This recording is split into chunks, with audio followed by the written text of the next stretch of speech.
یا علی تیرے چاہنے والوں کی خیر، تیرے ماننے والوں کا بھلا، تیرے دشمنوں پر صبح شام لعنت تبرہ مکرہ، ٹنوں کے ٹن مروں کے مر، لعنت بے شمار لعنت، نعرہ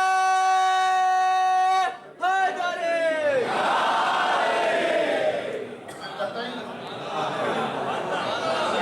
لوگ کہتے ہیں ہمیں کیا پتا کون قتل ہوا کون نہیں ہوا، ہمیں اس سے کوئی مطلب نہیں، ہمیں مولا کی خوشی سے مطلب ہے۔ اور وہ واقعہ جو بھی ہوا ہوگا، کس کا ہوا، کس کا مرڈر ہوا، کس کا قتل ہوا، وہ ساری باتیں بات کی ہوئی، لیکن غدیر تو حیات رسول کا ہے، جو رسول اللہ کی زندگی میں واقعہ ہو چکا ہے، اور بعد میں کون مرا کون مٹا اس سے اس تاریخ کا کیا تعلق؟ اب اگر کسی کے یہاں ہے تو پھر ٹھیک ہے، وہ بھی مجلس کرے، ماتم کرے،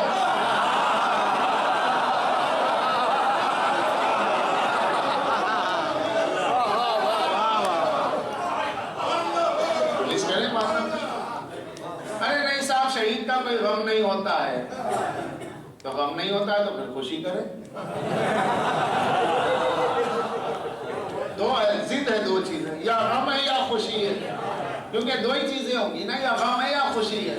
غم نہیں ہے تو خوشی ہے، خوشی نہیں ہے تو غم ہے، دونوں نہیں ہے تو یا آپ اپنے کو مسلمان نہیں سمجھتے یا اس بیچارے کو مسلمان نہیں سمجھتے۔